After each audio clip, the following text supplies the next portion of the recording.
का मनन करो।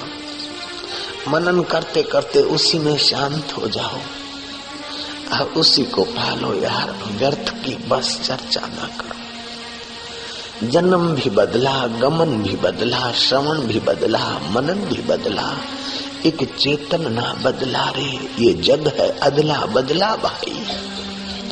विमल विवेक जगा उन मित्रों का। ये बदलने वाले मिटने वाले जगत की चर्चा अब मत करो यार। अब तो उसी को सुनो, बार बार उसी का विचार करो, बार बार उसी में मन को लगाओ यार। जब ध्यान करो तो उसी का, और विचार करो तो उसी का, मिलो तो उसी के रंग में जो रंगे हैं उन्हीं से मिलो तो यार अभी भी बाजी जीत कर अमर हो सकते हैं, अभी भी मुक्त हो सकते हैं।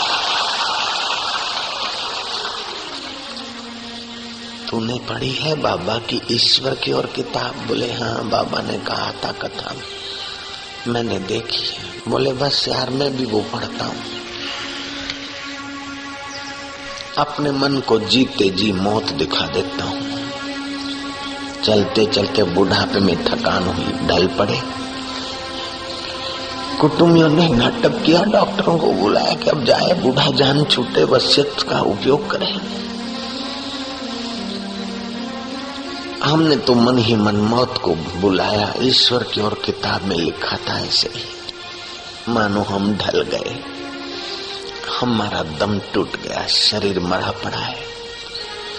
रोने वाले रोते हैं और अधिकार पाने वाले रोकर नाटक करते।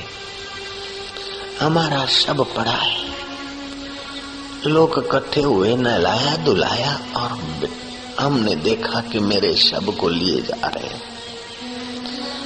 मेरी मौत हो गई और मेरे शरीर को कंधे पर उठाकर ले जा रहे।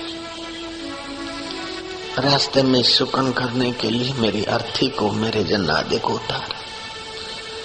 कुत्तों को लड्डू बुड्डू दिए यार। कईयों ने पैसे उछाले कि बुढ़ा मर गया चलो। कईयों ने आंसू बहाए तो कई अपने बिजनेस की बातें ही करने लग गए मेरे जनादे के साथ। किसको कब तक पड़ी? मित्रों ने या स्नेहियों ने गंगा जल मुंह में धर दिया या तुलसी का पत्ता रख दिया, बस हो गई छुट्टी। पत्नी द्वार तक आई। मेरा क्या होगा, ये बुढ़ा चल गया, अब मेरे को कौन पूछेगा? उस दुख से यार कौन किसको पूछे। शादी के दिनों में तो चिपकते थे कि तेरे बिना कैसे चलेगा, बस तू अमृत की पुतली है। हमें लगता था वो अमृत की पुतली है और उसको लगता था ये अमृत का पुतला है। लेकिन ओज और वीर नाश हुआ तो दोनों एक दूसरे को पीठ देके सो जाते थे यार। विवेक नहीं था।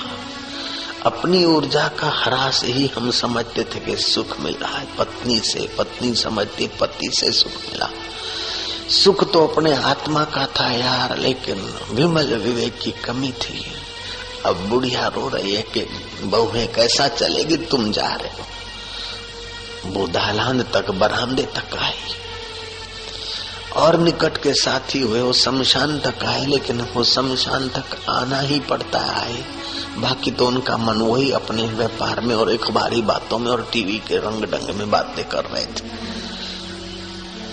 शमशान में पहुंचे और लकड़ियों पर रखा गया, ऊपर लकड़ी ठोक दी गई। स्नेही तो गंगा जल तक और पत्नी बरामदे तक, साथी शमशान तक और बेटा अग्निदान तक। बेटे ने जलती हुई भभूकती आग दे दी।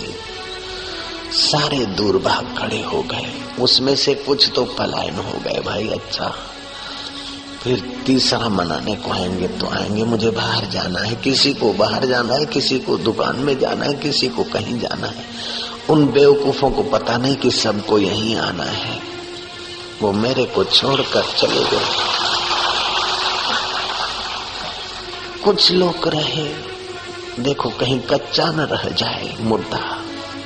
जिसको मैंने मैं करके संभाला था वो कहीं कच्चा न रह जाए, इसकी खबरदारी रखने के लिए कुछ रहे। शमशान के नौकर को बोलते भाई ये उठाकर उधर डाल।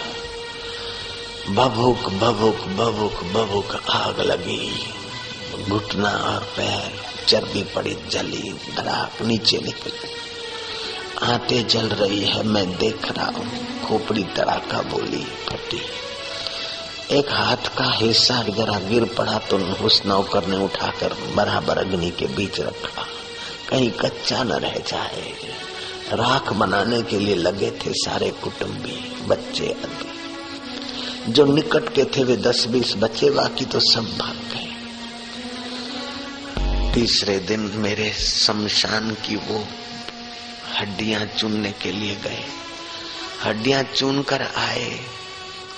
कुटुंबियों ने कहा घर में हड्डियां लाना अपशुकन है। हाय रे संसार, तेरे लिए हम मर मिटे थे, पागल हो चुके थे, कूड़ कपट किए, धोखे धड़ी किए, रब को बुलाकर हे शरीर तुझे पाला था। विवेक को दबाकर तू मैं हूं, मैं तू है, ऐसा किया था। आज ये हड्डियां भी घर में लाना अपशुकन है। किसी पेड़ पर बांध दो, लाओ समय। जब हरिद्वार जाओ तो गंगा में प्रवाह कर देना। बस कहानी पूरी। सुबह का बचपन हंसते देखा, दोपहर की मस्त जवानी, शाम का बुढ़ापा ढलते देखा, रात को खत्म कहानी। क्या यही जीवन था? ना ना, ये जीवन नहीं था, लेकिन अविवेक से इसी को हम जीवन मान रहे थे, ना समझी से इसी को हम जीवन मान रहे हैं। यार मैंने तो ईश्वर की और किताब पढ़ी कि शरीर जल रहा है, बबूक बबूक हो रहा है, उसकी जलन और बबूकता को मैं देख रहा हूँ, उसकी मौत को मैं देख रहा हूँ। यार जो मौत को देखता है वो मौत से न्यारा है। धन्य है ईश्वर की और पुस्तक का विवेक। जो मौत को देखता है वो मौत से न्यारा है। जो मौत से न्यारा है उसकी मौत नहीं होती। जिसकी मौत नहीं होती, यार मैं वो था, मुझे मालूम था, विवेक जग गया। तुलसी हरि गुरु करुणा बिना विमल विवेक न होई, बिन विवेक संसार घोर निधि पार न पावे कोई। यार मैं तो उस ईश्वर की और पुस्तक का अध्ययन करते करते जीते जी इस शरीर को समझता हूँ कि मर गया। इसके मौत का मैं साक्षी हूँ। जो मौत का साक्षी है वो उसकी मौत नहीं है। अपने साक्षी स्वरूप में आता हूँ तो मुझे कोई वासना और कोई इच्छा जैसा नहीं लगता है।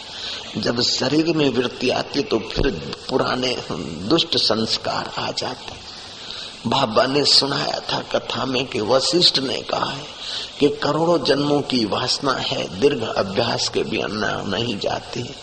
यार अब जब शरीर में शक्ति थी अभ्यास करने की, कहीं बाबा के मौन मंदिर में बैठने की शक्ति थी, तब तो विवेक नहीं था। अब विवेक जगाए तो यार शक्ति नहीं, क्या करें।